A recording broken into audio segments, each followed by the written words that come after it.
Amis internautes, bonjour. Coronavirus. Tel est le nom de cette nouvelle pandémie qui sévit depuis quelques mois dans plusieurs pays du monde entier. Ayant enregistré des cas de cette maladie, notre pays, le Bénin, se figure aujourd'hui sur la liste des pays touchés en Afrique et surtout dans le monde entier. Face à cela, le gouvernement du président Patrice Talon, dans le souci de lutter contre la propagation de cette maladie d'une part et d'autre part, lutter pour son éradication, a pris plusieurs décisions et mesures de sécurité sanitaire à l'endroit de la population, décisions et mesures au rang desquelles nous avons l'installation du cordon sanitaire autour des villes dans lesquelles ces cas de maladie ont été enregistrés. Ainsi, pour mieux connaître cette nouvelle pandémie et ses manifestations, et surtout l'importance de ces confinements exigés par le gouvernement, nous recevons pour vous le médecin William Hunjo, cadre du ministère de la Santé. Docteur Hunjo, bonjour. Bonjour, monsieur le journaliste. Présentez-vous aux amis internautes. Merci beaucoup. Moi, je m'appelle Dr William Hunjo. Je suis médecin de santé publique. Je suis chef de service prise en charge au programme national de lutte contre le paludisme au ministère de la Santé. Merci, Dr Hunjo.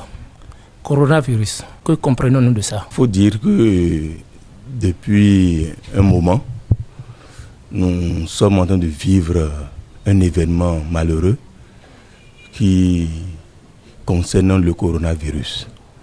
C'est devenu maintenant une pandémie parce que ça a embrasé plusieurs pays et les pays qui perdent même de lourds tribut, c'est les pays de l'Europe. Mais aucun pays n'est du reste. Le Bénin aussi est concerné. Le coronavirus, nous pouvons retenir seulement que c'est un virus qui se manifeste par les signes qui sont semblables aux signes de la grippe. Et il faut noter que quand on souffre de cette maladie, on peut faire la fièvre, on tousse, on fait des éternuements. Et ces signes-là suffisent déjà pour que n'importe quel patient, n'importe quel membre d'une population soit présenté pour être diagnostiqué. Ok, merci, Dr Hunjo. Dites-nous, aujourd'hui, notre pays, le Bénin, a déjà enregistré combien de cas exacts? Il faut dire exactement, jusqu'à la date d'hier, nous sommes déjà à 6 cas. 6 cas confirmés par les autorités sanitaires. Mais la situation est sous contrôle parce que depuis le premier cas, nous avons l'information déjà que le premier cas est déjà asiatique. C'est-à-dire le premier cas est sorti guéri. Donc c'est déjà un point fort pour notre pays qui a pris le taureau par les cornes avec les différentes mesures prises par le gouvernement, avec les instructions données au ministère de la Santé, et nous sommes à pied d'œuvre. Et c'est pour cela que d'ici demain, il y aura encore une situation sanitaire qui sera mise en exergue et on peut en parler d'un moment à l'autre. Effectivement, nous allons revenir sur cette situation, cette mesure de sécurité sanitaire. Et dites-nous, est-ce que parmi ces 6 cas, y a-t-il des Béninois?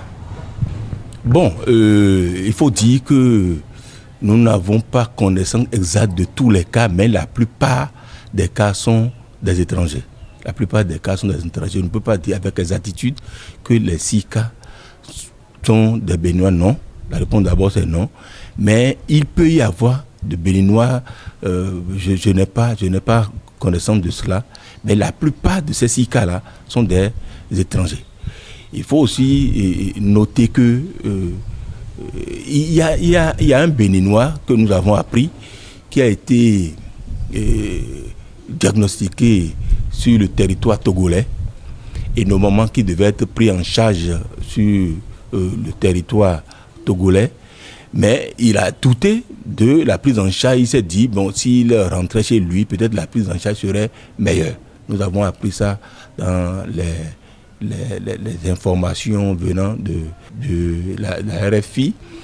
Et bon, nous nous sommes dit, et ça a été confirmé, qu'il est actuellement sur le site de prise en charge. Donc on peut dire qu'il y a de Béninois parmi les Zika.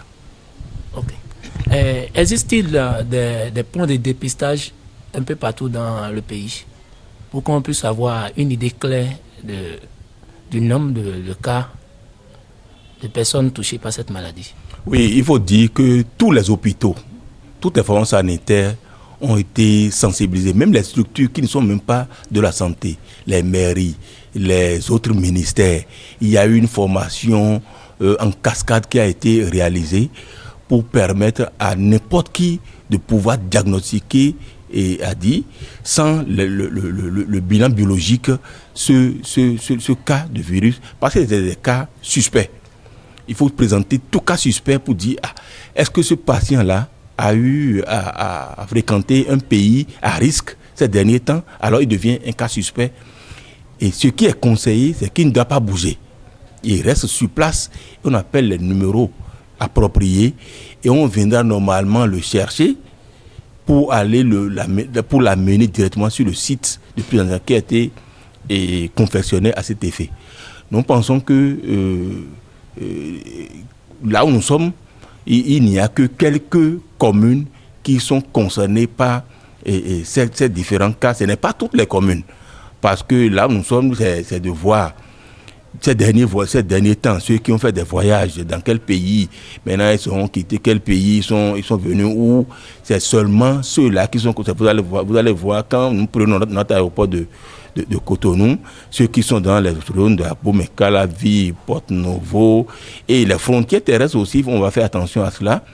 Donc il faut faire attention à tout cas qui se présente chez vous, bien dans votre maison, et qui tousse, qui présente de fièvre et éternue. Il y a suspicion de cas de coronavirus, parce que nous sommes dans la période. Il ne faut pas blaguer avec cette affection, parce que quand ça attaque un individu dans une maison, c'est presque tout le monde qui est en partie. Dites-nous aujourd'hui, est-ce qu'avec les mesures mises en place par le gouvernement, d'ici quelque temps, pouvons-nous débarrasser de cette maladie? On le souhaite vivement, parce qu'il faut d'abord saluer l'effort du gouvernement pour avoir construit en un rien de temps un grand site de prise en charge. Et si vous faites un tour sur ce site-là, vous allez apprécier vous-même. Et ça, déjà, c'est une grande mesure. Et les fonds qui ont été débloqués pour ces prises en charge aussi, on dit long, parce que ce n'est pas une petite somme. Quand on dit on débloque 7 milliards, voire 10 milliards, pour faire face à un événement du genre, il faut dire qu'on doit saluer l'effort du gouvernement. Et ça ne s'est pas arrêté là. Là, nous sommes maintenant, toutes les communes qui sont suspectées, à partir de demain, seront encerclées. C'est ça qu'on appelle la ceinture sanitaire. Ça veut dire quoi? On ne va plus permettre des voyages n'importe comment à la population de ces communes-là, ou bien de quitter ces communes-là pour aller dans d'autres communes n'importe comment. Parce qu'il y a risque. C'est comme nous qui sommes ici maintenant dans la commune d'Akro-Miserete, nous sommes déjà des personnes à risque.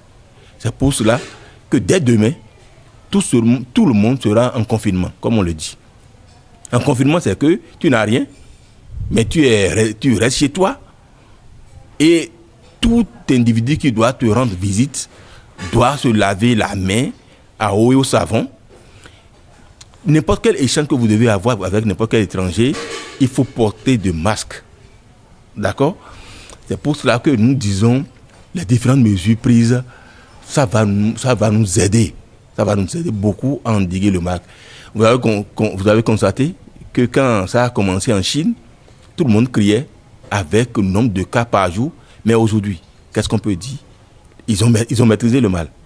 Ça veut dire que si nous respectons les mesures qu'on nous donne, vous êtes venu dans la maison, on va vous dire, vous vous êtes lavé la main, oui. Il faut respecter la distance d'au moins 1 mètre. D'au moins 1 mètre avec n'importe quel interlocuteur. Il faut de temps en temps aller se laver la main. Pour ceux qui sont dans les services, avoir les gels hydroalcoolique et n'importe quel mouvement, quelques minutes après, il faut passer le gel hydroalcoolique. Pour ceux qui sont dans les communes à risque, vous avez suivi que désormais, les gens ne doivent plus rouler n'importe comment. Même celui qui est taxi-moto, Zémidjan, quand il va prendre quelqu'un derrière lui, on ne va pas interdire ça. Quand il va prendre quelqu'un derrière lui, il faut que lui-même, il porte un masque.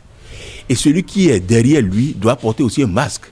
Donc il est demandé à tout individu qui doit circuler ces derniers temps, il faut que la personne puisse sortir d'abord avec son masque. D'accord? Et quand il monte sur une moto, on n'a qu'à diminuer d'abord les conversations avec celui qui est appelé à être son taximan. C'est pas intéressant de commencer par faire des débats qui vont rien amener. Diminuer d'abord les échanges. Et pour les petits véhicules, il a été demandé que pas plus que 3 passagers dans un véhicule avec le conducteur. Et les gens doivent normalement garder une distance d'au moins 1 mètre, même étant dans le véhicule. Porter aussi de masques, même dans le véhicule. Mais quant au bus qui porte et qui doit prendre beaucoup de passagers, ça là, pendant 2 semaines, nous pensons que nous allons pouvoir nous débarrasser de ça. On va arrêter d'abord ça pour continuer par respecter les différentes mesures. Les différentes communes, nous sommes concernés. Il y a Promicelité, il y a non loin de nous, il y a Adjara. Et à côté aussi, Porte-Nouveau. Voilà au moins 3 communes qui sont proches de nous. Et avant d'aller à Cotonou, qui est concerné, il y a Semenkoyi, il y a Ouida, il y a Bomé-Calavi, il y a Alada, il y a même Zé. Nous avons l'UZ parmi les communes qui ont été. Voilà, il y a au moins jusqu'à 9 communes qui sont concernées. Docteur Ndiaye, dites-nous, parlant de ce confinement, est-ce à dire que les populations n'ont plus le droit de sortir de chez eux? Les populations, ils vont sortir. Mais seulement, on a interdit les regroupements. On a interdit les regroupements. Par exemple, aujourd'hui, c'est dimanche matin. Moi, j'ai l'habitude d'aller faire le sport. Notre président a interdit le sport parce qu'on n'est plus que 10. Les regroupements à plus de 10 personnes les regroupements sont interdits. Et même s'il devait avoir les cérémonies, enterrements, n'importe quelle réjouissance, pas plus que 10 personnes. Et même ces 10 personnes doivent respecter les distances de au moins 1 mètre entre eux. Parlons de ça, est-ce à dire que nos marchés seront fermés? Les marchés seront animés avec les mesures. Je pense que les autorités publiques vont prendre les mesures. Les gens iront marcher. Mais dans nos marchés, il y a au moins plus de 10 personnes. Oui, exactement. Les gens iront marcher, mais il faut que les mairies puissent nous aider dans ces marchés-là. Il faut que chaque vendeur respecte le minimum d'1 mètre. Et même étant devant son étalage, il faut que la personne porte de masque. Et celui qui va au marché même pour faire des emplettes, la personne aussi doit porter de masque. Ce n'est pas parce que nous sommes en confinement que nous allons fermer les marchés. Les gens vont manger quoi? Non, ce n'est pas ça. Ça dit, il y a des mesures. Et les gens iront marcher. Il faut que dans ces marchés-là, la population soit bien organisée, respecter les distances d'1 mètre. La fois passée, nous, on était au staff. Habituellement, nous nous asseyons dans les fauteuils. Mais on a mis un fauteuil pour décaler chaque participant, d'accord, pour respecter la distance d'au moins 1 mètre. C'est parce que nous sommes en confinement que nous allons arrêter tout. Non, parce qu'il y a aussi une maladie que vous connaissez très bien, par exemple le paludisme. Le paludisme est là qui nous guette. Et si nous ne prenons pas les mesures, si les gens ne vont pas au service, les gens iront au service, les services publics vont fonctionner, bien sûr. Sinon, comme dans les hôpitaux, si on va fermer, on dit comment on va prendre en charge les autres cas de maladie. Donc, confinement dont on parle, il y aura marché, mais cela doit être bien organisé. Les gens iront au marché, mais ils doivent savoir que si je vais au marché, je dois me protéger. Et arriver au marché, si on peut avoir à l'entrée des marchés un dispositif pour se laver les mains, ce serait intéressant. Je ne sais pas si c'est possible. Ce serait intéressant. Et tout individu qui revient d'un marché ou bien de la ville, avant d'entrer chez lui, au portail, il doit se laver les mains à eau et au savon avant de rentrer à la maison. Et ce qui est même conseillé, le masque qu'il faut porter là, il faut porter un masque. Le masque doit être journalier. Vous portez un masque pendant une journée, le lendemain vous devez changer. Parlons toujours de ce confinement.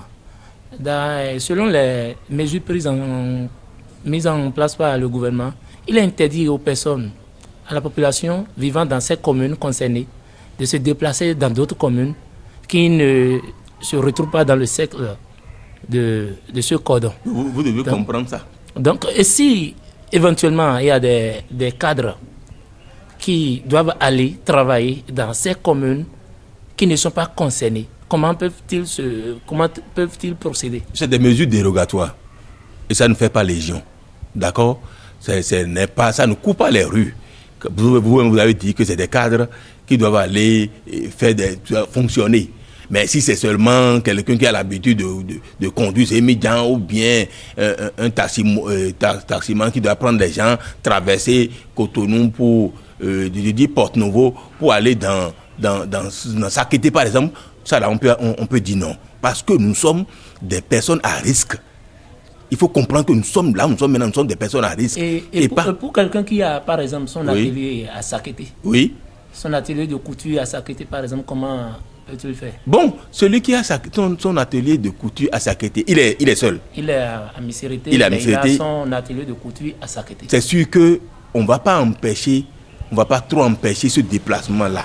Selon moi, on va pas empêcher ce déplacement, mais celui-là doit savoir que il constitue un risque pour la population. Bien qu'il n'étant pas malade, il constitue un risque pour la population parce qu'il doit se dire, je suis en train de quitter une zone rouge. Donc, je suis supposé être porteur. Si je me mets en contact avec quelqu'un, alors je suis en train de contaminer la personne, a priori. Donc, celui-là, si c'est pour son manger et autres, il doit aller au service. Bon, je pense que les autorités ne vont pas peut-être empêcher les trucs individuels. Je ne suis pas sûr. Mais lui-même, vous savez, la lutte contre le coronavirus, c'est d'abord personnel. C'est la conscience. Il faut que nous-mêmes, nous sachions d'abord que c'est un problème de santé publique. Et ce n'est pas le gouvernement qui doit nous donner d'abord les directives. Nous-mêmes, nous devons nous imposer certaines directives pour pouvoir endiguer le mal. Si je sais que je viens de quitter, d'abord, on a appris que dans le quartier d'Anto, il y a une dame qui a circulé et elle est allée peut-être se baigner quelque part. Après, la dame a été dépistée positive. Tous ceux qui sont dans ces alentours, normalement, doivent se considérer comme des personnes à risque et normalement doivent se mettre en autoconfinement, comme on le dit. D'accord? Et voir pendant les 14 jours qu'ils ne vont pas développer de signes. Ça ne sert à rien de dire que non, moi je dois manger. Et là, on est en train de mettre le pays peut-être en mal. Malheureusement. Revenons sur les mesures préventives de ces maladies. Nous entendons nos parents dire qu'avec le piment, on peut lutter contre le coronavirus. Avec l'alcool, on peut lutter contre le coronavirus. Est-ce possible? Vous savez que c'est des rumeurs. Et il faut taire ces rumeurs-là. Toutes les informations que nous allons utiliser doivent venir du ministère de la Santé. D'accord? Tout ce qui vient des réseaux sociaux et autres là, il ne faut pas faire foi à tout ça là. Toutes les informations que nous devons prendre en cas de mesures préventives ou bien même curatives pour ce mal, ça doit venir du ministère de la Santé, des autorités sanitaires. Le reste, on peut banaliser ça.